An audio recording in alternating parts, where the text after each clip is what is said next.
want to introduce you to three young players from O'Donovan Rossa and Magherafelt. Top left is Owen, top right is Kerr, and down the centre is Dan. They're ranging from 12 to 16 years of age. And I could wax lyrical about all their prowess, how good they are at things, etc., and they are.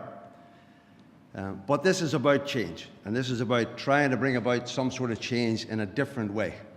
So I've sort of coined a phrase here. It's not mine, but I just picked it up. Priority challenge, a change that would make a big difference to each of these players' game. Some change that required you to take extra time, to take a bit of space with them, and also work on specifics that would increase their playing ability. So, Owen, turning with the ball. When he had the ball, it's not a lie to say that he circumnavigated the pitch, right? And it's not because of size or girth or whatever. You could have turned the ship quicker. Plain and simply, Owen just liked going round in a big circle while everybody on his team in front of him watched to see when will this end. We'll be in this game fairly soon. Good player, remember, right? So we had a look at that. Second one, Kerr, shooting. His situation wasn't shooting for accuracy, it was distance. Could he kick a ball any distance? We weren't looking for anything special, but Kerr had a problem kicking any distance over the bar. And we tried different things, but we really didn't try different things. We just sort of urged and encouraged and whatever, but we never really looked at him. And the third one, Dan, not technically poor at solo running, very good, big, strong athlete, 15 years of age when this is pictured, so we're trying to grow another David Clifford up there, grow bags out all over the place in Magherafelt. So we have Dan, but his problem was he could be shepherded down the side of the pitch. So he could start his run in the middle of the pitch, and very easily he could just be pushed out by some of those boys there, the Balachi boys, and he'd end up in the corner, and if there was a gate, he'd be out it. Right, so Dan, there's the three of them. The problem we had was this. We were basically hoping for improvement through collective coaching.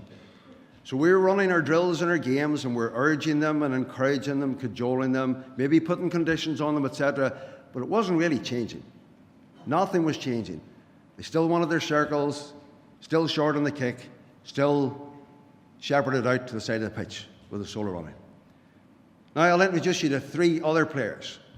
Unfortunately, they don't belong to the Rossas in Magherafelt. We'd love them, but they cost a bit much.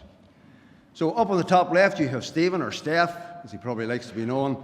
You have Tom on the top right, and you have Nicholas at the bottom. All great exponents of their game, but again, at some stage in their career, they faced a priority challenge. That was something that would make a big difference. And if we take each one of those in turn, Steph, pictured here going to his left, it was his own recognition of the fact that his big problem was going to his right. So he admitted that going to his right was a weakness since his college days. Look up a couple of videos on him and you'll see him talk about it. Going to his right. He wanted to add to what he was doing. The difference was his coaches in the setting that he had were able to do that work. So this is him working with his coach away from a session, going to his right, exploding to the right, taking shots, exploding to the right, taking shots. Out from the main session, 10 minutes, 15 minutes, 20 minutes, whatever, over a long period of time. It is now part of his game. Tom, if you follow American football at all, you'll know he's top of the tree. He'd probably go, or might go, to Super Bowl this year again. And he's known for power and accuracy in his throwing as a quarterback. But a few years ago, he wasn't. A few years ago, this accurate throw started to go awry. And they did a variety of different things with him, but looked at him, and it took a guy called Tom House to come and look at him and put him in slow motion camera and say, well, actually what's happening is his left arm is taking on a life of its own. And that left arm that took on a life of its own was just throwing him out of kilter a wee bit, and he wasn't throwing as accurately. So the response was, got to work on him as an individual. So they had the time, and they had the money, and they had the expertise. Yes, I know what way your minds are thinking at the minute, and mine would be the same. So they worked with him, and now the mantra is left arm fold, right arm fire. If you pick him up on TV, watch him. He folds his left arm before he fires with his right. So simple changes to affect something in his game. Nicholas, probably in his favourite position on a soccer pitch, slide tackling into a tackle or out of a tackle. and maybe taking a player with him, until his new manager came along and said, I don't want you on the ground.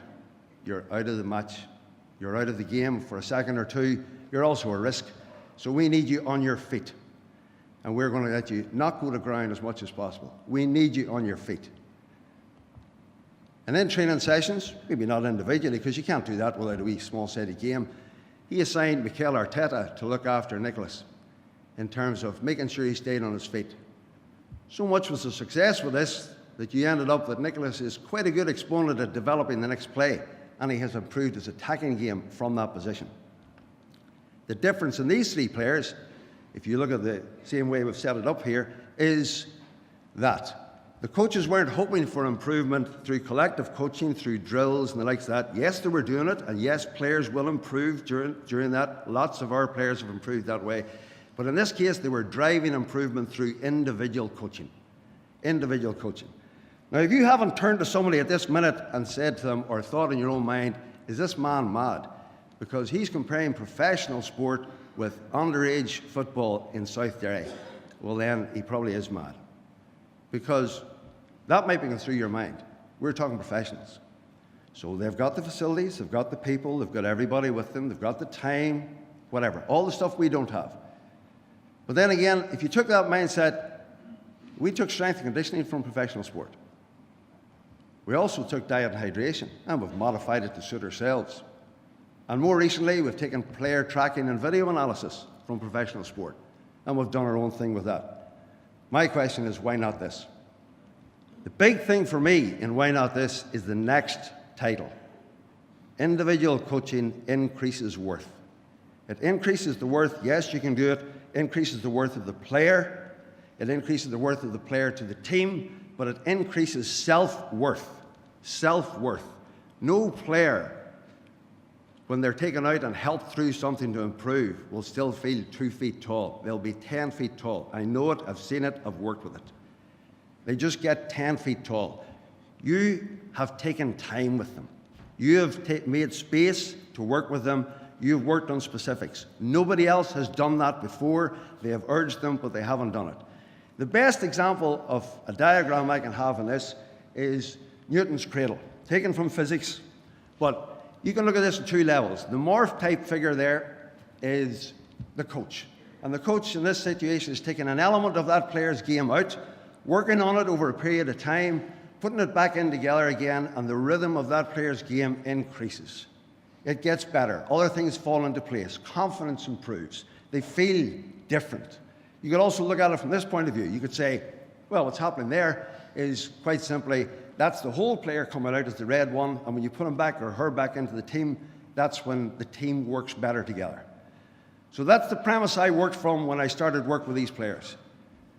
And there's Owen working on his turns. The simplest of drills, on his own, ball being thrown to him, he has to turn inside the cones. It's not rocket science. He was out 10 minutes while the other drill, the main session was going on, and he was out again and again and again till it built into his muscle memory. There's Johnny helping him through with a bit of a passive tackling, and maybe a wee bit more than passive tackling, knowing Johnny, right? So, this is Kerr, and you might think, oh my God, what you're saying next is going to kill you.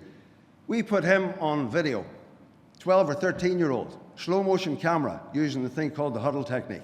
And you think, why would you put a 12-year-old? Well, it's good enough for Tom Brady, it's good enough for him, as far as I'm concerned. We couldn't spot what was wrong with that child until we realized when we slowed him down, he sat as he kicked the ball. That's him sitting.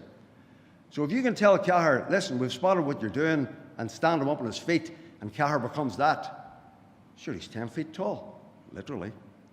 But he's feeling fantastic. And he has gone from strength to strength. And this is Dan, out from the session, working on the thing that was, don't get shepherded into the corner. You go feint and sidestep, feint and sidestep. Now, it might take a year, it might take 2 years, but we're working on it. And it's the priority challenge for Dan. So you now have these three players, and they have moved from hoping to actually being driven through, or improving being driven through individual coaching. And it works for them, and it's worked for a lot of different players. Now, maybe I'm trying to spread the gospel. So one of the things I did was start a WhatsApp group with about 142, I think it is, there participants. We might have more after this, God knows. But they're from a variety of different counties, and we're sort of a self-help group. We sort of find out from each other how we're getting on with player performance or player development, coaching. Sometimes it's other subjects, whatever it is. If you see your county up there, you're wondering who is that. If you don't see it, you're wondering why not. But we're working our way through it. It'll take a while to change the culture. The other thing that I'm trying to change this year is this. I have my own priority challenge in 2018 because I have taken on the role of doing player development coach for Derry senior footballers. I have no idea how it will go. I'm trying to work with 22, 25, 32-year-olds to see what their idea is. So far, so good. They seem to have bought into the idea of we would like to change one or two things over the period of a year or 2 years. We've just started. Maybe next year we'll find out how we get on. Now, to finish, the theme of this is think it, do it, become it. If I apply it to what we've just been doing here, for me, the think it bit is sit down there, don't go home from a conference and say, yeah, oh, you're a boy with the white hair. What was he called? Think about a priority challenge for a player that you have, or players that you have. What would make a difference to his or her game? Get at it. Discuss it with other people. There's loads that will improve through drills and games, yes, but look for something that you would need to take time with. And speaking of time, the do bit is make time and space to work on specifics.